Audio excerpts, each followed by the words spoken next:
Seri Pelangi di Langit Singosari. Bunga di Kaki Gunung Kawi. Audiobook, novel silat. Cerita, Esa Mintarja. Bab 45. Ken Dedes kemudian, setelah melihat keadaan padepokannya, benar-benar tidak lagi dapat menguasai dirinya. Ia tidak lagi teringat akan kedudukannya. Ia tidak peduli apakah yang seharusnya dan sebaiknya dilakukan sebagai seorang bakal permaisuri. Dengan serta-merta ia berteriak, "Aku akan turun. Aku akan turun." Para pengusungnya terkejut mendengar teriakan itu, mereka menjadi ketakutan dan dengan tergesa-gesa mereka meletakkan tandu. Ken Dedes pun segera meloncat turun dari tandu itu. Sesaat ia memandangi para emban yang berdiri di sisi pendapa. Tampaklah betapa wajah para emban itu menjadi tegang. Hampir tidak percaya mereka melihat bahwa yang turun dari tandu dalam pakaian yang cerah itu adalah Ken Dedes. Ken Dedes yang tidak dapat lagi menahan diri segera berlari-lari mendapatkan emban-emban itu. Seorang emban yang sebaya benar dengan Ken Dedes, yang hampir setiap hari bermain bersama, berkumpul dalam setiap saat, mengerjakan pekerjaan mereka bersama, ternyata menjadi sangat terharu. Seperti Ken Dedes ia pun tidak dapat mengendalikan dirinya. Sambil berlari pula ia menyongsong gadis yang pernah dianggapnya hilang itu. Sejenak kemudian keduanya saling berpelukan dan bertangisan. Para emban yang lain pun segera berkumpul, mengelilingi kedua gadis itu. Witantra, Siddhartha, Mahendra dan para prajurit yang lain melihat pertemuan itu dengan hati yang tersentuh-sentuh pula. Tetapi mereka kini berdiri saja mematung, menunggu perintah apa yang harus mereka lakukan. Tetapi rupanya Ken Dedes yang sedang meluapkan rasa rindunya kepada orang-orang yang pernah dikenalnya baik-baik dan seolah-olah tidak akan bertemu lagi itu, tidak lagi memedulikan para pengiringnya. Dengan air mata yang satu-satu menetes, maka gadis itu kemudian berjalan diiringkan oleh beberapa orang emban memasuki pendapa rumahnya dan hilang di balik pintu di belakang pendapa. Witantra menggigit bibirnya. Ketika berpaling ke arah Siddhartha, perwira itu mengangkat bahunya. "Kita tidak mendapat perintah apapun," desis Witantra. Siddhartha mengangguk. Kemudian Witantra harus mengambil sikap sendiri untuk melindungi keamanan bakal permaisuri. Maka katanya kepada Siddhartha, "Kau di sini bersama para prajurit, aku akan berada di halaman belakang supaya tidak seorang pun yang tidak kita kehendaki memasuki halaman ini dari belakang." "Apakah ada regol butulan di halaman belakang?" bertanya Siddhartha.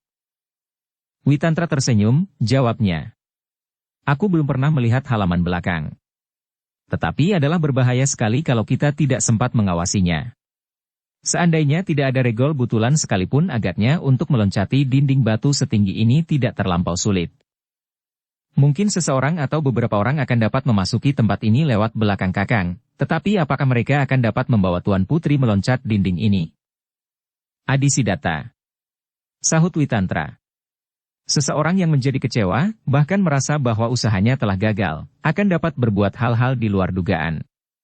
Orang yang demikian akan dapat menjadi berputus asa dan berpendirian, lebih baik dihancurkan sama sekali daripada tidak berhasil memiliki. Hanya orang yang berputus asa yang berbuat demikian. Ternyata Kuda Sempana dan Empu Sada pun telah menjadi putus asa. Apa yang dilakukan sekarang sebenarnya adalah luapan dendam yang tak dapat diendapkan. Aku sangka Kuda Sempana sudah tidak lagi mengharap akan memiliki Ken Dedes seperti impiannya masa-masa lampau. Apa yang dilakukan sekarang adalah pancaran dari hati yang gelap." Siddhartha menganggukkan kepalanya. Ia sependapat dengan Witantra. Bukan saja dalam persoalan ini, persoalan seorang gadis, namun dalam persoalan-persoalan yang akan terjadi pula perbuatan serupa. Keinginan yang gagal memang dapat menimbulkan perbuatan yang tidak terduga-duga. Kisah-kisah kidung dan kakawin-kakawin mengatakan, betapa kadang-kadang orang mengorbankan dirinya, keluarganya dan bahkan negerinya untuk mendapatkan suatu cita-cita. Kalau cita-cita itu menjadi kabur, maka yang tinggal hanyalah bentuk keputusasaan. Demikian pula lah yang terjadi dalam pemerintahan. Seorang gadis akan sama bentuknya dengan sebuah pusaka dan jabatan. Seseorang yang gagal mendapatkan gadis idaman, atau sebuah pusaka keramat atau sebuah keinginan untuk memangku jabatan agung, maka akibatnya dapat mengerikan sekali. Kegagalan itu akan dikorbankan tanpa kesadaran, bahkan kadang-kadang timbullah malapetaka apabila kegagalan itu dibakar oleh pandangan yang mengerikan, yang bertekad untuk hancur bersama, gagal bersama. Karena pendirian yang demikian itu, akan terjadi, membakar perahu yang sedang berlayar di tengah lautan, hanya karena orang itu tidak tahan melihat orang lain menjadi nahoda, bukan dirinya sendiri. Betapa indahnya sebuah cita-cita, namun apabila dilandasi oleh hati yang hitam, pikiran yang kelam dan cara-cara yang sesat, maka akan lenyaplah keindahan yang hakiki. Dan manusia akan menjadi korban dari ketamakan mereka sendiri. Manusia akan menggali liang di mana ia sendiri akan terperosok ke dalamnya. Hanya mereka yang menyadari dirinya, menyadari kemanusiaannya yang lahir dari sebuah kekuasaan yang maha kuasa, akan dapat membuat neraca yang seimbang dari usaha, perjuangan dan cita-cita lahiriahnya dengan kewajiban yang membebaninya akibat dari adanya, atas kuasa dari Yang Maha Kuasa itu, sehingga akan terpenuhilah kebaktian yang utuh kepada Yang Maha Esa dan pengabdian yang tulus kepada kemanusiaannya sebagai suatu sikap rohaniah dan badaniah. Tetapi ternyata bahwa kuda sempana telah menjadi bureng, menjadi kehilangan keseimbangan, sehingga apa yang akan dilakukan mungkin sekali di luar perhitungan. Karena itu, maka Witantra tidak dapat membiarkan halaman belakang tanpa pengawasan. Bersama saudara seperguruannya, dan 2 orang prajurit ia pergi ke halaman belakang dan duduk di bawah sebatang pohon kemuning. Namun alangkah memelasnya. Pohon yang rindang itu, selalu meruntuhkan daun-daunnya yang telah menjadi kekuning-kuningan. Apabila hujan tidak segera turun, maka padukuhan Panawijen pasti akan dilanda kekeringan yang dahsyat. Apakah sebabnya, pikir Witantra. Tetapi ia tidak bertanya kepada siapapun. Mahendra dan Kebo Ijo pun kemudian duduk beristirahat di bawah rimbunnya dedaunan pula. Di sudut lain tampak kedua prajurit Tumapel duduk pula bersandar dinding halaman. Udara di padepokan itu terasa panas sekali. Pohon bunga-bungaan dan taman sudah menjadi kering, pikir Witantra di dalam hatinya. Lalu apakah kerja para emban yang menunggui padepokan ini? Apabila untuk menyiram tanaman-tanaman itu saja tidak dapat dilakukan. Tetapi Witantra itu berpikir lain ketika ia melihat kolam-kolam yang kering. Kolam-kolam yang tidak berair. Di halaman depan, Siddhartha segera mengatur para prajuritnya. Beberapa orang segera dapat beristirahat, sedang 2 orang bergantian harus tetap berada di regol halaman. Mereka harus mengawasi setiap keadaan yang mungkin dapat berakibat tidak seperti yang diharapkan. Perempuan dan orang-orang tua, anak-anak dan gadis-gadis yang mengikuti iring-iringan itu pun kemudian berdiri berjejal-jejal di luar regol. Mereka kini yakin benar, bahwa yang berada di atas tandu itu memang Ken Dedes yang pernah dilarikan orang. Tetapi alangkah mengherankan, bahwa gadis itu kini kembali dalam keadaan yang sama sekali tidak disangka-sangka. Tetapi orang-orang Panawijen itu tidak berani memasuki regol halaman karena di dalam halaman itu dilihatnya para prajurit Tumapel bertebaran dan 2 orang penjaga yang berdiri di sisi sebelah menyebelah regol halaman. Witantra yang di halaman belakang dan Siddhartha kini tinggal duduk menunggu, apa yang seharusnya mereka lakukan. Dalam pada itu, Siddhartha memerintahkan kepada para prajurit yang berkewajiban untuk menyiapkan perbekalan mereka. Kita akan tinggal di sini sampai kapan Kakang? Bertanya perwira bawahan Siddhartha. Siddhartha menggeleng sambil tersenyum. Aku tidak tahu. Tetapi menurut pesan aku, Tuan Putri harus segera kembali, sesudah bertemu dengan kakaknya, Mahisa Agni. Bahkan Tuan Putri diharap untuk kembali bersama-sama dengan kakaknya itu. Perwira itu mengangguk-anggukkan kepalanya. Ken Dedes yang masuk ke dalam rumahnya tanpa memberikan pesan apapun itu, masih saja belum menampakkan dirinya. Sementara itu Ken Dedes yang berada di dalam rumah, segera dikerumuni oleh para endang. Betapa banyak pertanyaan yang harus dijawab oleh Ken Dedes dari para endang itu, tetapi betapa pula banyak pertanyaan yang tersimpan di dalam hatinya sendiri. Karena itu, sebelum ia mengatakan tentang dirinya, maka yang pertama-tama ditanyakannya adalah, di mana Kakang Mahisa Agni? Para endang itu saling berpandangan sejenak, seolah-olah mereka menjadi ragu-ragu untuk menjawab, sehingga Ken Dedes mendesaknya. Di mana Kakang Agni? Salah seorang endang mencoba untuk mengatakan jawabnya. Ke padang rumput Karautan. Ke padang Karautan? Apa kerjanya di sana? Membuat bendungan, sahut endang yang lain. Dahi Ken Dedes tampak berkerut-kerut. Tiba-tiba ia pun teringat akan semua penglihatannya di sepanjang jalan. kering kerontang. Sehingga dengan serta-merta ia bertanya, "Endang, kenapa sawah-sawah di Panawijen menjadi kering? Halaman padepokan ini pun menjadi kering dan bahkan Panawijen tampak begini gersang." Kembali para Endang menjadi ragu-ragu. Namun Ken Dedes mendesaknya lagi, sehingga seorang Endang terpaksa menjawab, "Bendungan kita itu pecah." "Pecah?" Ken Dedes terkejut bukan buatan. Umur bendungan itu sudah melampaui umurnya. Musim hujan dan banjir telah berpuluh kali dilalui hanya dengan kerusakan-kerusakan kecil yang segera dapat diperbaiki. Tetapi kenapa tiba-tiba bendungan itu pecah? Endang yang mengatakannya bendungan itu berkata pula, "Empu Purwalah yang memecahkan bendungan itu." "Ayah? Jadi ayah yang memecah bendungan itu?" Endang itu mengangguk. Tetapi wajahnya menjadi tegang. Ia menyesal bahwa ia telah mengatakannya. Tetapi kata-kata itu telah terlanjur meloncat dari mulutnya. Keringat Ken Dedes segera mengalir membasahi pakaiannya yang cemerlang. Ia tidak dapat mengerti kenapa ayahnya memecah bendungan itu. Sehingga karena itu maka ia bertanya pula, "Kenapa ayah memecahkan bendungan itu?"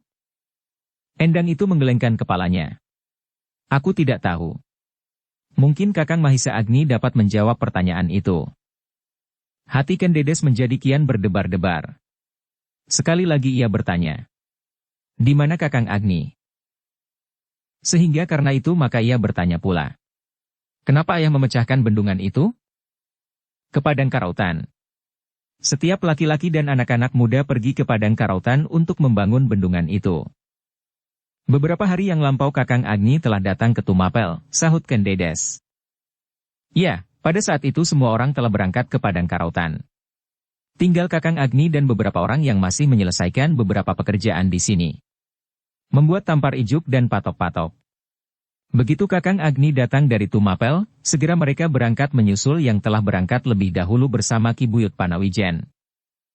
Terasa sesuatu bergolak di dalam dada Ken Dedes. Banyak benar yang telah terjadi sepeninggalnya di kampung halamannya ini. Namun keterangan emban itu bagi Ken Dedes merupakan jawaban pula atas pertanyaan yang selalu mengganggunya sejak ia memasuki padukuhan Panawijen. Sejak ia memasuki padukuhan ini, ia tidak melihat seorang pun laki-laki dan anak-anak muda Panawijen. Itulah agaknya, maka setiap laki-laki kecuali orang-orang tua tidak ada di rumah. Ternyata mereka sedang berada di padang rumput Karautan untuk membuat bendungan yang baru. Tetapi keinginan Ken Dedes untuk segera bertemu dengan Mahisa Agni rasa-rasanya tak dapat ditunda-tunda. Apalagi ia memang mendapat pesan dari Aku Tunggul Ametung, supaya segera kembali bersama-sama dengan Mahisa Agni sebagai tebusan atas hukuman yang telah dijatuhkannya kepada Mahisa Agni dan emban pemomongnya. Tetapi Mahisa Agni kini tidak ada di rumah. Tiba-tiba Ken Dedes menyadari keadaannya. Ia datang sebagai seorang calon permaisuri yang disertai oleh serombongan prajurit. Karena itu, maka katanya, "Biarlah aku minta seseorang memanggil Kakang Mahisa Agni." Para Endang itu pun saling berpandangan. Alangkah besarnya kekuasaan Ken Dedes kini. Ia dapat memerintahkan seseorang untuk kepentingannya. Dan para Endang itu pun kemudian melihat bahwa hal itu benar terjadi. Ketika Ken Dedes keluar dari rumahnya dan berdiri di pendapa sambil melambaikan tangannya, maka segera menghadaplah Siddhartha. Sambil mengangguk dalam-dalam Siddhartha bertanya, "Apakah ada perintah Tuan Putri?" Oh, dada setiap Endang yang berdiri di belakangnya melonjak. Serasa mereka berada di dalam mimpi. Ken Dedes datang dengan pakaian yang cemerlang. Memanggil seorang perwira yang gagah hanya dengan lambaian tangannya. Kini perwira itu membungkuk hormat di hadapannya sambil menyebutnya Tuan Putri. "Di manakah Kakang Witantra?" bertanya Ken Dedes. "Di halaman belakang Tuan Putri," jawab Siddhartha. "Panggillah," perintah Ken Dedes. Sekali lagi Siddhartha menganggukkan kepalanya. Kemudian ia meninggalkan Ken Dedes yang masih berdiri saja di pendapa. Seorang Endang yang tidak dapat menahan diri tiba-tiba berbisik, "Siapakah orang itu?" Ken Dedes berpaling. Betapapun hatinya sedang risau, namun ketika terpandang mata Endang yang aneh itu, ia tersenyum. Jawabnya, "Namanya Siddhartha. Ia adalah seorang perwira dari prajurit pengawal aku." Heh, Endang itu terkejut. Pandang matanya menjadi semakin aneh. Kawan-kawannya pun terkejut pula. Hampir tidak percaya Endang itu bertanya pula. Kenapa ia begitu hormat kepadamu? Senyum Ken Dedes menjadi semakin lebar. Namun kemudian ia bertanya. Apakah yang dikatakan oleh emban pemomongku beberapa hari yang lalu atau oleh Kakang Mahisa Agni? Endang itu menggelengkan kepalanya, jawabnya. Tak ada yang dikatakan selain berita keselamatan. Tidak dikatakan di mana aku berada? Endang itu berpikir sejenak, jawabnya. Di Tumapel. Maksudku, di Tumapel aku tinggal di rumah siapa? Para Endang itu pun saling berpandangan. Tetapi mereka benar-benar tidak banyak mengerti tentang keadaan Ken Dedes, sehingga kemudian mereka itu pun menggeleng-gelengkan kepalanya. Tiba-tiba seorang Endang yang lain, yang agak lebih muda dari Ken Dedes berkata, Kau belum menjawab pertanyaan-pertanyaan kami tentang dirimu. Kamilah yang selalu menjawab pertanyaanmu. Sekali lagi Ken Dedes tersenyum, tetapi ia tidak sempat menjawabnya, karena Witantra dan Siddhartha kini telah naik ke pendapa. Kakang Witantra, berkata Ken Dedes kemudian. Ternyata Kakang Mahisa Agni tidak berada di rumah. Witantra mengangguk, katanya. Menurut pertimbangan Tuan Putri apakah yang sebaiknya kami lakukan? Sejenak Ken Dedes berdiam diri. Ketika ia memandang ke halaman dilihatnya beberapa orang prajurit sedang beristirahat sambil mencari tempat untuk berteduh. Karena itu, tiba-tiba ia menjadi ragu-ragu. Apakah mereka tidak terlampau lelah? Apabila beberapa di antaranya harus langsung menuju ke padang karautan? Dalam keraguan-raguan itu terdengar Witantra bertanya. Barangkali seseorang tahu kemana ia pergi. Ken Dedes mengangguk sambil menjawab. Ya. Menurut para Endang, Kakang Mahisa Agni pergi ke padang rumput karautan untuk membuat bendungan. Witantra mengerutkan keningnya. Namun kemudian ia berkata. Apakah menurut pertimbangan Tuan Putri, salah seorang dari kami perlu memanggilnya? Ken Dedes masih ragu-ragu. Ia melihat betapa tubuh para prajurit itu telah dilumuri oleh keringat mereka yang seperti diperas dari dalam tubuh mereka. Tetapi Witantra berkata, apabila demikian, maka biarlah salah seorang dari kami pergi menyusulnya. Mahendralah satunya orang yang pernah melihat tempat di mana bendungan itu akan dibangun. Bagaimana menurut pendapatmu Kakang Witantra? Apabila berkenan di hati Tuan Putri. Apakah Mahendra tidak terlampau lelah? Ia akan pergi berkuda. Sahut gadis yang tinggi. Sendiri? Ia sudah mengenal padang karautan. Ia sudah mengenal hantu padang. Meskipun demikian biarlah Adi Siddhartha pergi bersamanya. Hamba akan melakukannya, berkata Siddhartha. Apabila kalian tidak terlampau lelah, terserahlah kepada Kakang Witantra. Tetapi, pesanku Kakang, jangan menimbulkan kesan yang dapat membuat keadaanku lebih sulit. Kakang Agni hatinya terlampau keras. Siddhartha mengerutkan keningnya. Ketika ia berpaling memandangi wajah Witantra dilihatnya orang itu menganggukkan kepalanya sambil menjawab. Ya Tuan Putri. Hamba telah mengenal serba sedikit tentang kakak Tuan. Memang kakak Tuan Putri berhati keras, namun jujur. Karena itu, biarlah nanti Adi Siddhartha dan Mahendra dapat menyesuaikan dirinya menghadapi kakak Tuan Putri. Hati Siddhartha menjadi bertanya-tanya. Bukankah kakak Ken Dedes itu juga seorang anak muda Panawijen? Seorang anak pedesaan? Tetapi pertanyaan itu dibiarkannya melingkar-lingkar di dalam dadanya. Sementara itu Ken Dedes berkata pula. Apabila terdapat kesulitan, jangan mencoba memaksa.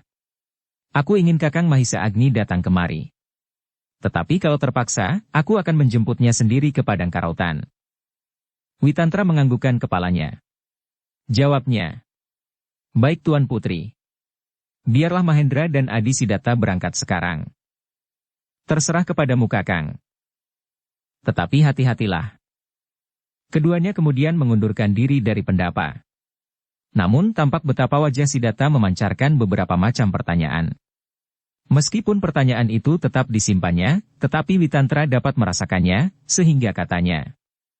Mahisa Agni adalah seorang anak muda yang berhati keras.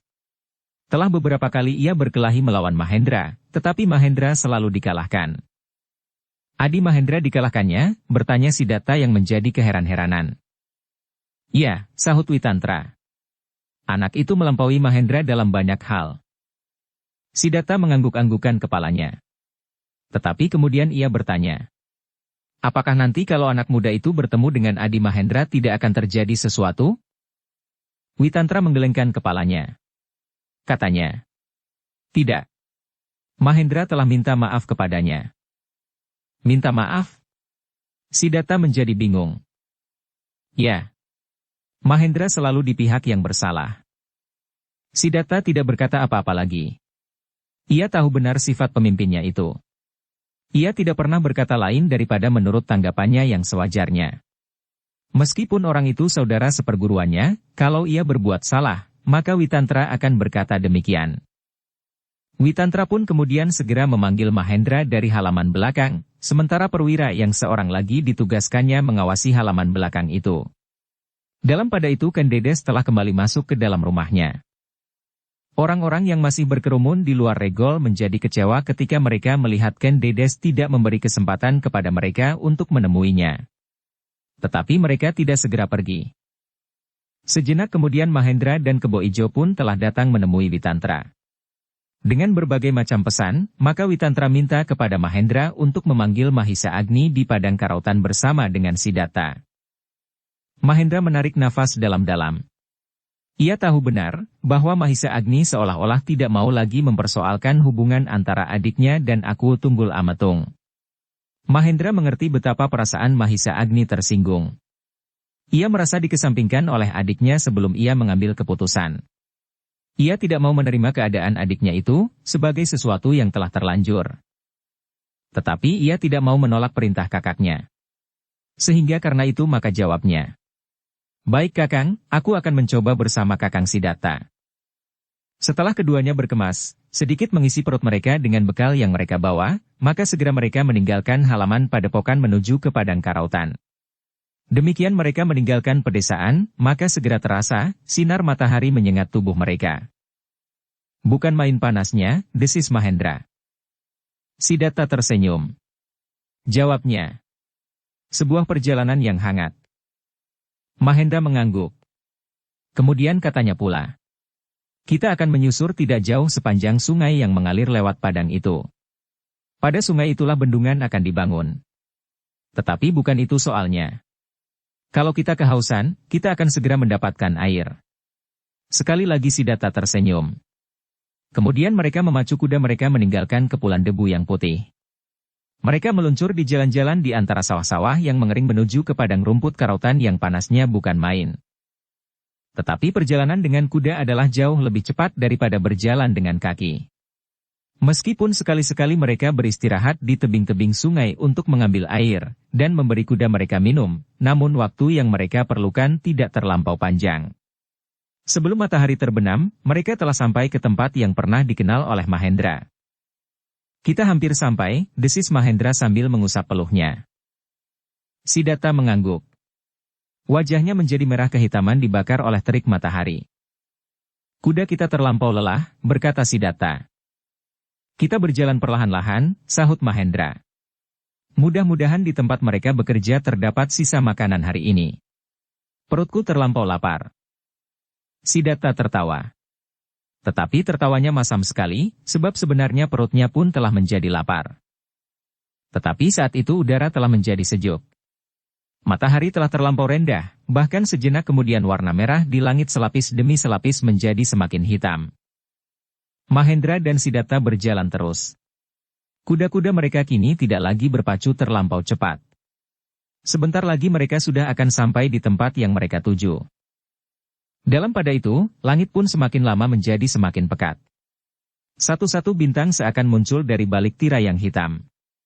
Siddhartha sekali-sekali melayangkan pandangan matanya jauh ke garis cakrawala. Padang rumput ini seolah-olah tidak bertepi. Adi Mahendra, berkata Siddhartha kemudian. Apakah orang Panawijen akan membangun di tengah padang yang seluas ini? Ya, sahut Mahendra sambil mengangguk. Mereka harus membuat saluran-saluran baru. Tetapi kalau mereka berhasil, sahut Mahendra, maka mereka akan dengan leluasa membuat suatu perencanaan menurut selera mereka. Mereka dapat mengatur sekehendak hati, sawah-sawah, ladang dan saluran-saluran air. Kenapa mereka tidak memilih tempat lain? Menebas hutan misalnya. Mereka akan langsung mendapat suatu daerah yang tidak seterik padang ini. Mahendra menggelengkan kepalanya. Aku tidak tahu. Mungkin mereka merasa bahwa dengan membuka padang rumput ini, pekerjaan mereka jauh lebih ringan daripada menebas hutan. Kalau mereka berhasil membuat susukan yang besar dan mengalirkan airnya ke tengah-tengah padang rumput ini, maka padang ini pasti akan menjadi daerah yang subur. Tebing ini terlampau dalam, desis Siddhartha. Untuk menaikkan air dari dalam sungai itu, pasti diperlukan pekerjaan yang maha berat. Mahendra tersenyum. Kemudian katanya, "Kau dengar suara gemuruh?" Siddhartha memasang telinganya baik-baik. "Ya, lamat-lamat di bawah angin." Suara yang hilang timbul itu adalah suara jeram-jeram. "Oh," sahut Siddhartha. "Kalau demikian, maka orang-orang Panawijen pasti membuat bendungan di atas jeram-jeram itu." Mahendra mengangguk. "Kalau begitu kita sudah dekat," berkata Siddhartha. "Mari kita percepat perjalanan ini." Tanpa menjawab ajakan itu, Mahendra menggerakkan kendali kudanya sehingga kudanya berjalan lebih cepat lagi. Suara jeram itu ternyata telah menjadi semakin jelas, dan membawa mereka ke arah yang dikehendaki. Ketika mereka menjadi semakin dekat, maka di sela-sela semak-semak yang tumbuh sepanjang tepi sungai, mereka telah melihat beberapa perapian yang menyala. Itu adalah perkemahan orang-orang Panawijen yang sedang bekerja membuat sebuah bendungan. Mahendra dan Siddhartha semakin mempercepat kudanya. Langit kini telah menjadi hitam. Namun bintang-bintang berdesakan memenuhi wajah yang kelam itu. Ternyata suara derap kudanya telah mendahului mereka. Beberapa orang yang mendengar derap kuda itu terkejut.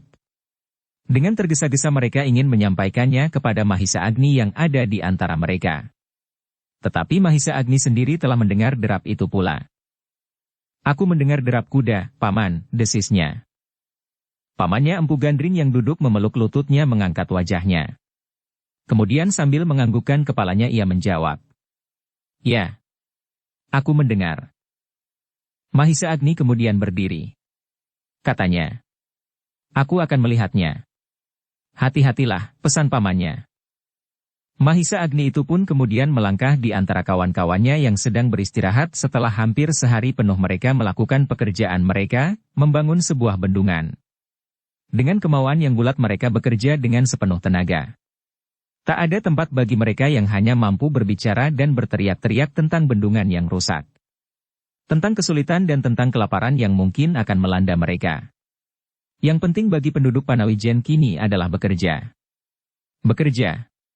Bendungan itu harus segera jadi, sebelum persediaan di dalam lumbung-lumbung mereka terkuras habis.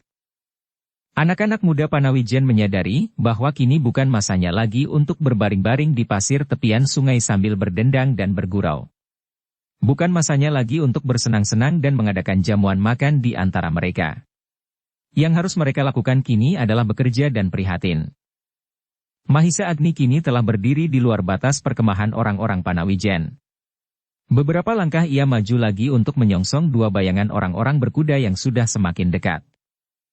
Tetapi melihat derap dan langkah kuda itu, Mahisa Agni menduga bahwa mereka bukanlah orang-orang yang ingin berbuat jahat terhadap mereka yang sedang membuat bendungan itu.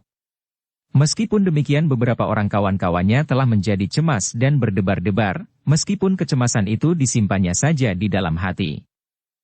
Salah seorang dari mereka yang duduk di samping Sinung Sari berbisik. "Sinung Sari. Siapakah yang datang itu?" Sinung Sari menggelengkan kepalanya sambil berbisik pula. "Aku tidak tahu." "Bukankah kau dahulu pernah datang bersama dengan Mahisa Agni kemari? Dan bukankah kau berhasil mengalahkan hantu karautan atau siapa yang kau katakan dahulu? Kuda Sempana barangkali? Mungkin orang itu datang kembali. Apakah kau tidak akan melawannya?" Dada Sinung Sari berdesir. Memang ia pernah menyombongkan dirinya terhadap kawan-kawannya. Kalau benar yang datang itu kuda Sempana atau siapapun yang akan mengganggu mereka, apakah yang akan dilakukan? Ternyata Jinan dan Patalan yang mendengar pertanyaan itu menjadi berdebar-debar pula. Tetapi mereka menjadi lega ketika mereka mendengar suara Mahisa Agni menyambut orang yang datang itu. "Kau Mahendra." Tetapi segera Mahisa Agni mengerutkan keningnya ketika ia melihat seorang prajurit datang bersama Mahendra itu. Sebelum Mahendra menjawab, maka keduanya telah berloncatan turun dari kuda mereka. Dengan akrabnya Mahendra kemudian bertanya, "Bagaimana bendunganmu Agni?" Mahisa Agni tersenyum kosong. Bendungan itu belum lagi dimulai. Yang mereka kerjakan selama ini barulah persiapan-persiapan untuk bendungan itu. Menancapkan patok-patok, mengisi berunjung-berunjung dengan batu-batu dan membuat barak-barak untuk berteduh di siang hari apabila mereka sedang beristirahat. Maka jawab Agni kemudian. Bendunganku sudah hampir siap. Siap untuk dimulai. Mahendra tertawa. Katanya kemudian. Kau mungkin belum mengenal kawan seperjalananku. Namanya Siddhartha, adalah salah seorang perwira dari pasukan Kakang Witantra. Mahisa Agni mengangguk hormat dan Siddhartha pun pula. Marilah Tuan. Mahisa Agni mempersilakan. Tetapi alangkah jeleknya tempat yang dapat kami pakai untuk menerima Tuan. Terima kasih, sahut Siddhartha. Kami dapat mengerti bahwa Tuan berada di tempat pekerjaan yang sedang Tuan lakukan dengan tekad yang luar biasa. Membuat sebuah bendungan, membuat susukan dan menggali parit-parit adalah pekerjaan raksasa bagi padukuhan Tuan. Mudah-mudahan kami berhasil, gumam Mahisa Agni. Maka mereka pun kemudian dibawa oleh Mahisa Agni duduk di antara anak-anak muda Panawijen. Tetapi atas permintaan Mahendra maka mereka mengambil tempat agak terpisah. Ada yang akan aku katakan, bisik Mahendra. Dan Tuan Putri apakah yang sebaiknya kami lakukan? Mahisa Agni menarik nafas dalam-dalam. Ia sudah menduga apa yang akan dikatakan oleh Mahendra. Apalagi ia datang beserta seorang perwira dari Tumapel. Mahendra yang melihat perubahan wajah Mahisa Agni segera berkata. Tetapi soalnya sama sekali tidak penting. Mahisa Agni menggigit bibinya. Ia tahu bahwa Mahendra hanya ingin menenangkannya sebelum mereka membicarakan persoalan yang sebenarnya. Tetapi bagi Mahisa Agni, persoalan yang menyangkut dirinya sendiri dengan Istana Tunggul Ametung adalah menjemukan sekali. Berkali-kali persoalan itu selalu membayanginya. Mengganggu ketenangannya dan pasti akan dapat mengganggu rencana kerja yang telah masak dan kini telah dimulai dilakukan bersama-sama dengan seluruh rakyat Panawijen. Tidak ada bedanya dengan kuda sempana dan empu sada. Orang-orang itu pasti akan mengganggu pekerjaannya pula dengan caranya. Mungkin dengan orang-orang yang disebutnya bernama Wong Sarimpat dan mungkin dengan orang-orang lain lagi. Meskipun bentuknya berbeda, tetapi akibatnya akan sama saja. Memperlambat pekerjaan itu. Bahkan mungkin dengan kekuasaan yang ada pada Aku Tunggul Ametung, gangguan yang datang daripadanya akan justru lebih besar. Tetapi Mahisa Agni mencoba menahan perasaannya. Ia tidak segera menyahut. Ia menunggu apalagi yang akan dikatakan oleh Mahendra. Mahendra itu pun kemudian bergeser maju. Ditatapnya wajah Mahisa Agni. Sekali ia memandang berkeliling. Dan sambil berbisik ia berkata, Agni, aku ingin mengatakan sesuatu, tetapi aku tidak ingin mengganggumu. Dada Mahisa Agni berdesir. Sambil mengangguk ia berkata, katakanlah Mahendra. Baik, sahut Mahendra. Kemudian sekali lagi ia bergeser maju. Katanya, Agni, pagi-pagi benar aku sudah berjalan dari perkemahan di tengah-tengah hutan. Hampir tengah hari aku sampai ke padepokanmu di Panawijen. Baru sekejap aku beristirahat, aku harus berjalan kembali kemari. Aku ingin berterus terang Agni. Mahendra berhenti sesaat dan dada Mahisa Agni pun menjadi kian berdebar-debar. Bahkan Siddhartha pun menjadi berdebar-debar pula. Dalam pada itu Mahendra meneruskan. Aku ingin berterus terang kepadamu, tetapi tidak kepada orang lain. Agni, aku agak terlampau lapar. Mata Mahisa Agni terbelalak. Getar di dadanya bertambah cepat, namun kemudian anak muda itu tertawa. Gumamnya. Segenap otot-ototku menjadi tegang. Siddhartha pun kemudian menggamit Mahendra sambil bertata. Terlampau berterus terang Adi. Seorang satria tidak akan kelaparan meskipun tidak makan 40 hari 40 malam. Mahendra tertawa pula. Aku tidak malu kepada Mahisa Agni. Tetapi mungkin aku malu kepada orang lain. Kalau hanya itu keperluanmu, maka aku akan memenuhinya dengan senang hati, berkata Mahisa Agni sambil tertawa. Kemudian ia pun bangkit dan berjalan ke barak, mengambil bekal yang diminta oleh Mahendra. Nasi jagung dan sambal kacang. Apakah anak muda itu mau juga makan makanan seperti ini, gumamnya. Tetapi apa boleh buat? Aku tidak mempunyai yang lain. Dengan menjinjing sebuah bungkusan kecil, Mahisa Agni berjalan kembali ke tempat Mahendra dan Siddhartha menunggu. Semula ia tidak menaruh perhatian apa-apa atas cerita Mahendra tentang perjalanannya. Tetapi tiba-tiba ia mengerutkan keningnya. Mahendra itu pagi-pagi benar sudah harus berangkat dari sebuah perkemahan di tengah hutan. Kenapa dari sebuah perkemahan? Kalau ia hanya pergi berdua, kenapa mereka terpaksa berkemah di tengah hutan? Kenapa mereka tidak menempuh jalan lain, sepanjang padang rumput atau langsung menemuinya seperti yang pernah dilakukan oleh Mahendra dahulu di padang ini? Tetapi anak muda itu telah pergi ke padepokannya, padepokan Empu Purwa. Kini dada Mahisa Agni menjadi berdebar-debar kembali. Bukan karena kebetulan Mahendra menyebut semuanya itu. Pasti tersembunyi sesuatu maksud di belakangnya. Karena itu langkah Mahisa Agni menjadi semakin panjang. Ia ingin segera mengetahui apa yang sudah dilakukan oleh Mahendra berdua dengan Siddhartha. Ketika Mahisa Agni sudah duduk di samping Mahendra kembali, maka segera ia bertanya. Mahendra, dari manakah kau sebenarnya? Apakah kau baru saja menempuh perjalanan yang panjang sehingga kau terpaksa bermalam di perjalanan? Tetapi Mahendra telah mengecewakan Mahisa Agni, sebab ia menyahut. Bungkusan apakah yang kau bawa ini? Mahisa Agni menarik nafas dalam-dalam.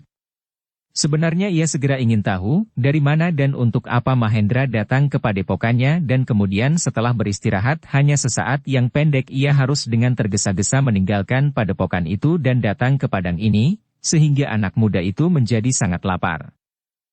Meskipun sebenarnya Mahendra lapar, tetapi ia tidak perlu dengan tergesa-gesa dan berterus terang mengatakannya kepada Mahisa Agni. Maksud Mahendra adalah untuk mengurangi ketegangan yang tampak di wajah Mahisa Agni. Tetap dalam pada itu, setelah wajah Agni membayangkan senyum tiba-tiba kini wajah itu menjadi tegang kembali. Mahendra menjadi ragu-ragu. Apakah caranya itu dapat berhasil untuk berbicara dengan Mahisa Agni tanpa sikap yang tegang kaku? Mahisa Agni yang sudah menjadi tegang kembali itu, menyerahkan bungkusannya sambil menjawab. Nasi jagung. Apakah kau dan Tuan Siddhartha biasa makan nasi jagung? Oh tentu, sahut Mahendra. Di Tumapel kami juga makan nasi jagung. Bukankah begitu Kakang Siddhartha? Siddhartha mengangguk sambil tersenyum. Ya. Aku juga biasa makan nasi jagung. Apalagi sambal kacang, sela Mahendra setelah melihat isi bungkusan itu. Apakah kau sendiri tidak makan Agni? Baru saja, sahut Agni dengan dada yang berdebar-debar. Ia seakan-akan menjadi tidak bersabar menunggu Mahendra menyelesaikan makan. Seolah-olah terasa Mahendra sengaja makan terlalu lambat seperti juga Siddhartha. Bahkan kemudian Mahendra itu berkata, Maaf Agni. Aku perlu air. Aku terlampau haus. Mahisa Agni menarik nafas dalam-dalam. Tetapi ia berdiri juga untuk mengambil bumbung berisi air. Dalam pada itu ketika Mahisa Agni sedang meninggalkan Mahendra berdua dengan Siddhartha, terdengar Mahendra berbisik. Kau lihat Kakang. Baru melihat wajah-wajah kita, Mahisa Agni telah menjadi tegang.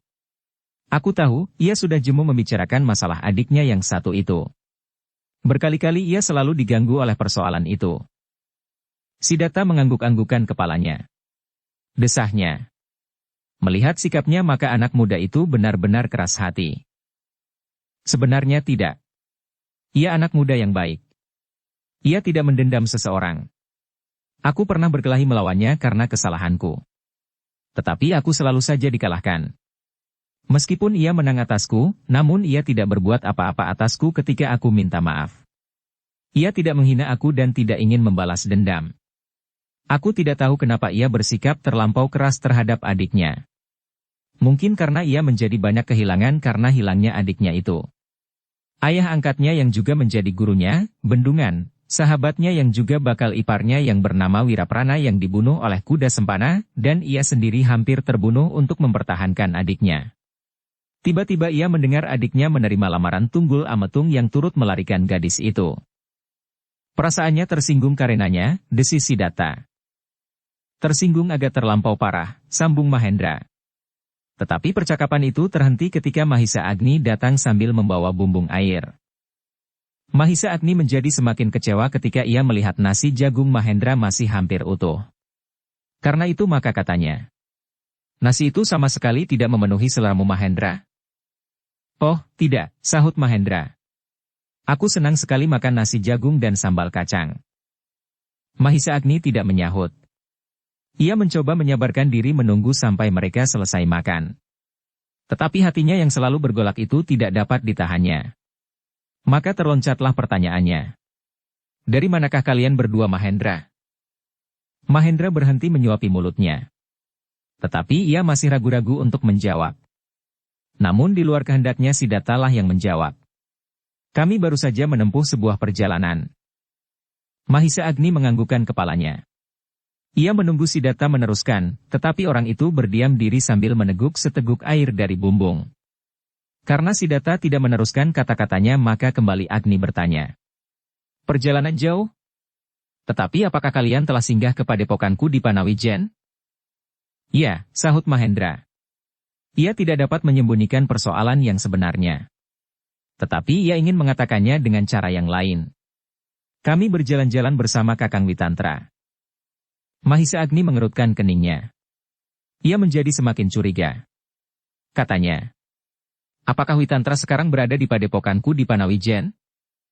Ya, sahut Mahendra acuh tak acuh sambil menyuapi mulutnya.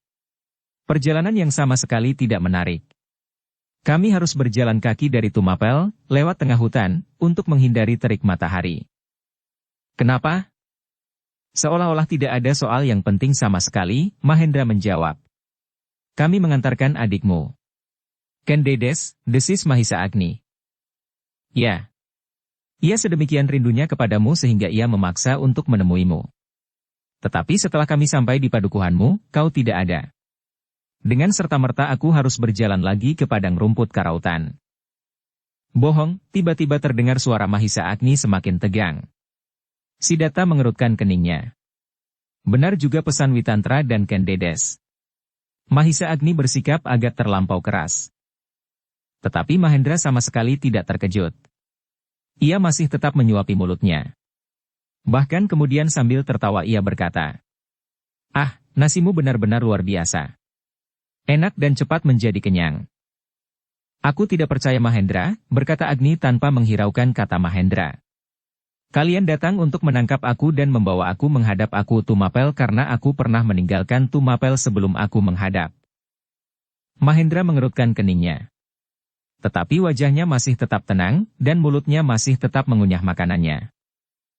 Meskipun demikian, degup jantung Mahendra tidaklah setenang wajahnya. Bahkan ia kemudian menjadi cemas, bahwa caranya itu pun tidak akan menyenangkan Mahisa Agni. Siddhartha yang duduk di samping Mahendra sudah tidak lagi dapat menelan makanannya dengan lancar. Ia tidak pula bersabar mendengarkan cara Mahendra mengatakan maksudnya. Dalam pada itu terdengar Mahendra menjawab. Ah, kenapa kami harus menangkapmu? Bukankah tidak ada alasan? Jangan berprasangka Mahisa Agni. Mahisa Agni terdiam. Ia melihat Mahendra itu masih saja sibuk dengan nasi jagung dan sambal kacang, seolah-olah memang tidak ada sesuatu yang penting. Tetapi kenapa ia begitu tergesa-gesa mencarinya? Apakah benar hanya karena Ken Dedes segera ingin menemuinya? Tetapi menilik cara Mahendra makan dan ketenangannya menyampaikan cerita perjalanannya, terasa bahwa Mahendra memang tidak sedang mengemban tugas yang terlampau penting. Siddhartha sekali menggeser duduknya dengan gelisah. Tetapi ia memahami cara Mahendra menyampaikan maksudnya, sehingga karena itu, ia mencoba untuk menahan perasaannya. Tiba-tiba terdengar Mahendra berkata, adikmu ada di Panawijen sekarang Mahisa Agni. Biar sajalah, jawab Mahisa Agni kosong. Mendengar jawaban itu dahi Mahendra berkerut dan terasa dada Siddhartha berdesir. Ia sangat rindu kepadamu. Mahendra meneruskan. Anak itu telah menjadi seorang besar di Tumapel. Apalagi yang diharapkan dariku? Bukankah ia adikmu? Aku di pihak yang bersalah. Pada masa kita masih kanak-kanak ia adikku. Tetapi sekarang kami menempuh jalan hidup kami masing-masing. Ia tidak memerlukan aku lagi, dan aku tidak memerlukannya. Mahendra tersenyum. Senyum yang aneh. Namun ia hampir kehabisan akal untuk mencari jalan supaya ia dapat mengajak Mahisa Agni pergi ke Panawijen. Kalau ia tidak dapat membawa Mahisa Agni ke Panawijen, maka kemungkinan terbesar adalah Ken Dedes sendiri akan datang ke Padang Karautan untuk mengambil Mahisa Agni dan membawanya ke Tumapel. Dalam keadaan yang demikian segalanya akan dapat terjadi. Ken Dedes membawa serombongan prajurit yang sedang mengemban tugas dan di sini banyak anak-anak muda yang pasti akan berpihak kepada Mahisa Agni. Tetapi Mahendra tidak mengetahui bahwa anak-anak muda yang berada di padang ini sebagian terbesar adalah anak-anak muda seperti Sinung Sari, Jinan dan Patalan. Meskipun demikian Mahendra masih mencoba berkata, "Aku tadi belum mendapat hidangan apa-apa di padukuhanmu Agni. Seharusnya aku besok pagi-pagi harus sudah sampai di sana pula. Tetapi aku kira aku tidak akan kembali ke Panawijen." Mahisa Agni terkejut mendengar kata-kata itu. Bukan saja Mahisa Agni, tetapi juga Siddhartha. Tetapi agaknya Mahendra memang sedang memutar otaknya untuk memancing Mahisa Agni ke Panawijen. "Kenapa?" bertanya Mahisa Agni. "Kau tahu perasaanku Agni," berkata Mahendra tiba-tiba dengan wajah yang bersungguh-sungguh. "Aku sudah menerima keadaan yang aku hadapi sebagai suatu kenyataan yang tak dapat aku ingkari. Tetapi meskipun demikian, aku tidak akan dapat melihat gadis itu bersedih dan menangis terus-menerus." "Kenapa?" Gadis itu merasa bahwa hidupnya kini benar-benar tinggal sebatang kara. Seolah-olah semua orang yang dikenalnya pada masa kanak-kanaknya, semua orang yang pernah dikasihinya sejak ia masih kanak-kanak telah meninggalkannya. Ayahnya dan kau. Mahisa Agni menundukkan wajahnya. Terasa dadanya berdesir. Ia lebih senang mendengar bahwa Ken Dedes itu mengumpat-umpat dan mengutuknya. Ia akan menghadapi dengan dada tengadah seandainya Ken Dedes itu mengirimkan beberapa orang untuk menangkap dan menghukumnya. Tetapi Ken Dedes itu menangis. Mahendra melihat wajah Mahisa Agni tertunduk. Sekilas ia memandang wajah Siddhartha yang tegang. Di dalam hati perwira itu berkata, "Anak muda yang keras hati." Tetapi hatinya adalah hati malam. Hatinya mudah sekali menjadi luluh karena haru, bukan karena cemas dan takut. Tetapi kini Mahendralah yang menjadi cemas. Ia telah mengatakan sikap Ken Dedes yang belum pasti benar terjadi. Kalau kemudian kedatangan Mahisa Agni disambut dengan wajah yang merah tegang karena marah, kalau kedatangan Mahisa Agni kemudian disambut oleh sikap yang sama sekali berlawanan dengan apa yang dikatakan, maka Mahisa Agni pasti akan merasa ditipunya. Mahendra menarik nafas dalam-dalam. Tetapi ia harus dapat mengajak Mahisa Agni ke Panawijen. Kini sejenak mereka saling berdiam diri. Mahisa Agni sekali-sekali terdengar menarik nafas dalam-dalam. Mahendra masih saja menghadapi sisa-sisa makanannya dan sekali-sekali tangannya masih menyentuh sambal kacang. Tetapi debar di hatinya terasa menjadi semakin cepat. Dalam pada itu Siddhartha merenungi perapian tidak jauh daripadanya. Apinya menjilat-jilat seperti sedang menari-nari. Di kejauhan dilihatnya beberapa anak muda terbaring di atas alas rumputan kering. Dingin padang mulai merayap tubuhnya. Mahisa Agni yang tertunduk itu masih juga tertunduk. Kalau benar kata Mahendra, maka anak itu akan mengalami siksaan batin meskipun ia akan menjadi seorang permaisuri. Dalam pada itu tiba-tiba diingatnya kata-kata ibunya. Kata-kata emban pemomong Ken Dedes yang sudah semakin tua. Sebenarnya hatinya sedang dibakar oleh sebuah perasaan yang mementingkan dirinya sendiri. Bukan sekedar perasaannya tersinggung karena keputusan Ken Dedes di luar persetujuannya. Tetapi jauh lebih dalam daripada itu. Sekali lagi Mahisa Agni menarik nafas dalam-dalam. Seolah-olah udara padang rumput itu menjadi sedemikian tipisnya. Mahendra memperhatikan perubahan-perubahan yang terjadi pada Mahisa Agni dengan seksama. Tetapi ia masih belum mendapat kesimpulan apakah Mahisa Agni akan bersedia datang memenuhi undangan adiknya. Sejenak mereka masih berdiam diri. Siddhartha berusaha untuk menahan diri dan memberi kesempatan kepada Mahendra untuk membujuk Mahisa Agni. Dalam pada itu Mahendra pun kemudian berkata, "Bagaimana Agni? Apakah kau besok pagi-pagi benar bersedia datang ke Panawijen?" Mahendra menjadi kecewa ketika Mahisa Agni menggeleng. "Tidak Mahendra. Aku tidak sempat meninggalkan pekerjaan ini. Aku harus selalu berada di antara kawan-kawanku yang sedang membangun bendungan ini." Tanpa dikehendakinya sendiri Mahendra menggeleng-gelengkan kepalanya. Ia tidak tahu lagi apa yang harus dikatakan untuk melunakkan hati Mahisa Agni. Namun dalam pada itu terdengar Siddhartha berkata, Sebaiknya kau datang Adi Mahisa Agni. Mahisa Agni memandangi wajah perwira itu. Wajahnya tenang dan dalam. Perwira itu adalah seorang perwira yang bermata cekung. Bibirnya banyak membayangkan senyum, tetapi wajah itu berkesan sebuah tekanan yang pernah membebani hidupnya. Tetapi Mahisa Agni tidak ingin menilai perwira itu, dan perwira itu pun tidak ingin bercerita tentang dirinya, tentang penderitaan hidup yang pernah dialaminya, sehingga meskipun ia masih muda, tetapi perasaannya telah cukup mengendap. Bahkan Mahisa Agni menjadi bertanya-tanya di dalam hati. Apakah perwira ini yang sebenarnya bertugas untuk menangkapnya? Mahendra pun menjadi berdebar-debar pula. Ia tidak mengharapkan bahwa karena kejengkelan, kekecewaan dan ketidaksabaran Siddhartha, maka perwira itu akan dapat menimbulkan salah paham. Tetapi Siddhartha itu berkata sekali lagi, "Tuan Putri sangat mengharap kedatanganmu." Dada Mahisa Agni berdesir. Sebutan untuk Ken Dedes itu benar-benar telah menggelitik telinganya. Tetapi ia tidak segera menjawab. Keraguan-raguan dan kebimbangan yang sangat telah mengganggu perasaannya. Ada keinginannya untuk memenuhi permintaan Ken Dedes oleh dorongan berbagai perasaan. Ingatan tentang ibunya, tentang pergaulan masa kanak-kanaknya dan tentang berbagai macam kenangan masa silam. Tetapi apabila tiba-tiba ia terantuk pada dirinya sendiri, hatinya meronta. "Persetan dengan anak itu?" "Maaf Kakang Siddhartha," sahut Mahisa Agni. "Aku tidak dapat datang." Siddhartha mengangguk-anggukan kepalanya. Mahendra memandanginya dengan cemas. Sudah tentu ia tidak dapat melarang Siddhartha mengucapkan perasaannya. Dengan demikian ia akan menyinggung perasaan perwira. Tetapi yang diucapkan oleh Siddhartha kemudian adalah, "Sayang sekali." Kemudian kepada Mahendra Siddhartha itu berkata, "Adi Mahendra, kalau Adi Mahisa Agni tidak bersedia menemui adiknya, Tuan Putri Ken Dedes, maka adalah salah kami semua para pengawal." Sekarang Mahendra lah yang tidak tahu maksud Siddhartha mengucapkan kata-kata itu. Mereka memang tidak mengadakan persetujuan apa yang harus mereka katakan, sehingga mereka telah membuat cara masing-masing untuk memancing kesediaan Mahisa Agni.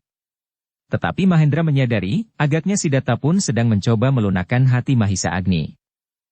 Dengan ragu-ragu Mahendra menjawab, "Ya Kakang, kitalah yang bersalah." Mahendra sama sekali tidak mengerti kesalahan apa yang telah dilakukannya, namun ia merasa wajib untuk mengiyakan, supaya cara Siddhartha tidak terganggu. Tetapi Siddhartha benar-benar menjadi kecewa.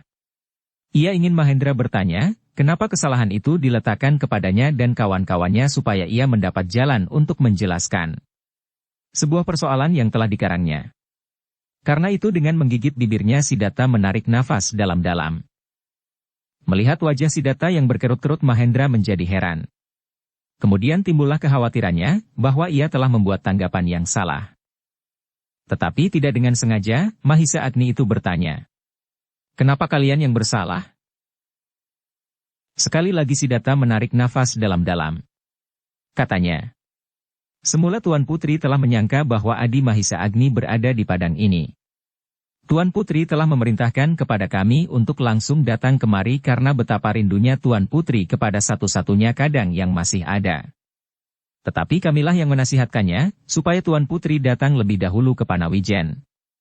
Mungkin Adi masih berada di Padepokan, dan kemungkinan yang lain adalah, Tuan Putri akan tidak tahan panas matahari yang terik.